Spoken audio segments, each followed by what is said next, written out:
Okay, so I got a few more questions regarding the first review that I did, and there's a few more features. Well, a feature that I didn't even know existed on the PhoneJoy, but I'll show that off in the video. Just to start off with, I just want to demonstrate real quick. So this is the PS Vita.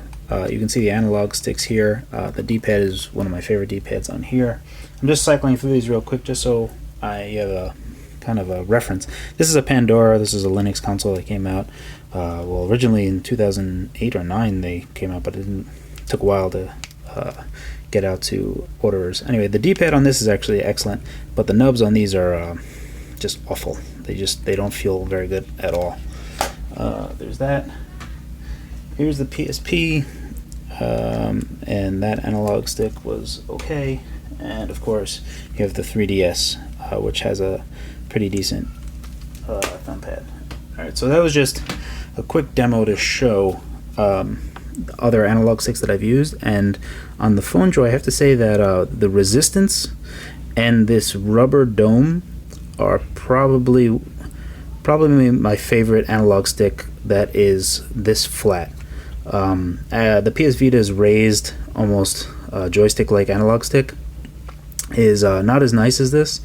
This is as good as the 3DS. It has a little bit more tension, and this rubber top just feels really, really good. I don't know how else to explain it other than it grips the finger really nicely. So even though it's convex, it still grips pretty nicely.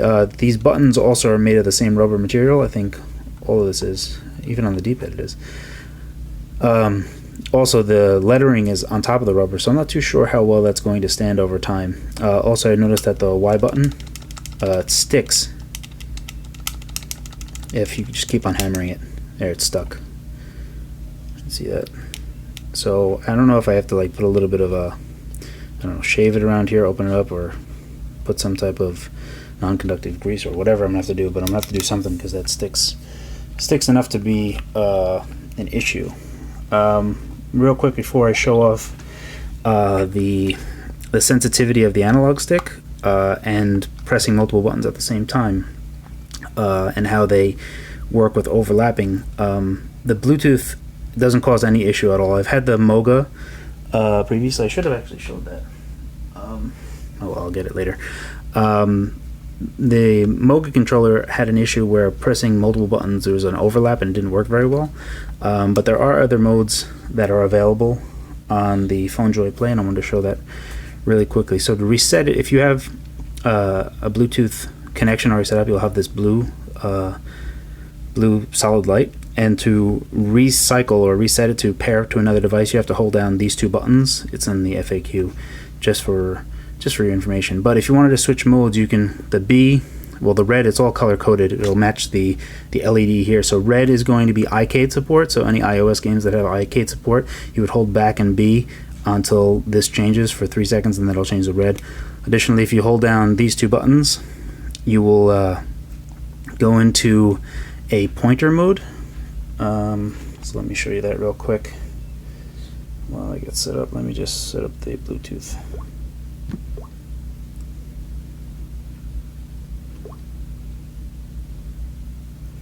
You can see that it's blinking yellow, and I'm pairing with it. Just a moment. Okay, so alright, it's probably best if I just jam this in here. So this is a Note 3 that I'm also using, which was another question I got. The Note 3 does fit, but it's probably the largest device that the PhoneJoy accepts. So there it is. That's with the Note 3 in there. So now that we have this yellow up, you can actually see that I have a. All right, so if this was landscape, what's the best way for me to get landscape?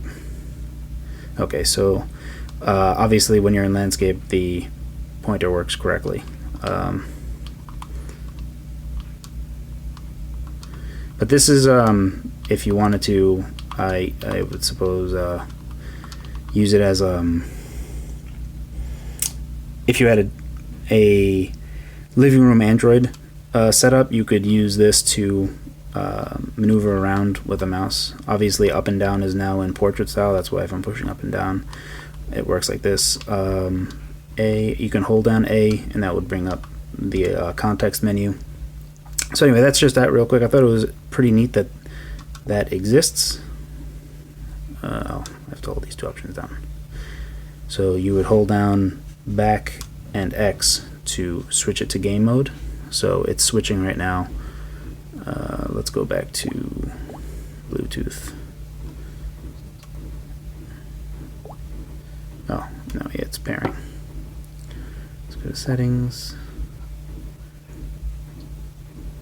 connections, Bluetooth, PhoneJoy. So it says navigation mode. Yeah, now it's gamepad mode. I don't have the PhoneJoy app installed on this Note 3. This is just a blank Note 3. I didn't feel like hooking up any Google Play account. So I will just, one of the questions I got was how sensitive is the analog stick? And you can see that you can get the tippy toe action by pushing a little, and the more you push, it actually goes in the direction.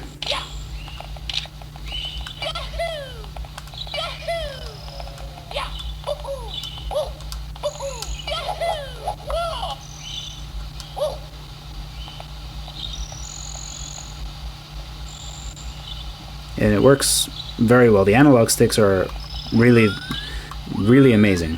Out of all the analog sticks that I've used, it's top 3 for sure. Anyway, so that just shows you real quick like the analog stick sensitivity and how you can adjust it. It's an analog input, so it has degrees of movement, and it works very well. So that's that. So let's back out of this. We don't need to be in there. One thing that I did want to show, and one game that showcases it very well, is Mega Man X. So you need to, in Mega Man X, be able to charge your blaster, move around, and jump at the same time. And the PhoneJoy has zero problem with it whatsoever.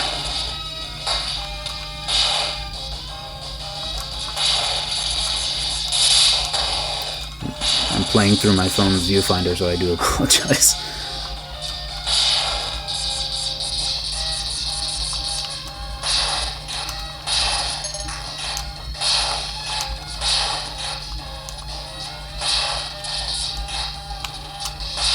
But yeah, so the Moga had this issue where if you were using more than 2 inputs at once, they would overlap and it would cancel out. It would only ever accept 2, or it would do 3, but it was just finicky and was not very nice. I had one of the earlier ones, so maybe that's the case. I never had, my Moga controller doesn't actually have a switch on it to switch between HID mode or anything. It's one that had to use the app to go through.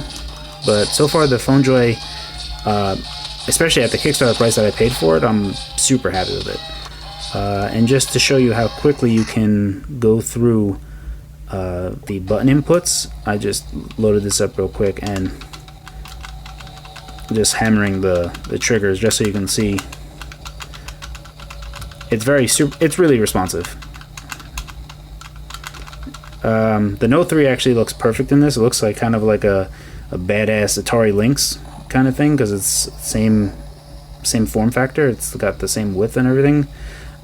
This is as wide as it's gonna get. It's not gonna get any bigger. Anyway, that's the PhoneJoy working with a Note 3, using some of the analog sticks. Just demoing that I've actually used other sticks previously, and it's overall I'm pretty impressed by it. But that's it. Thanks for watching.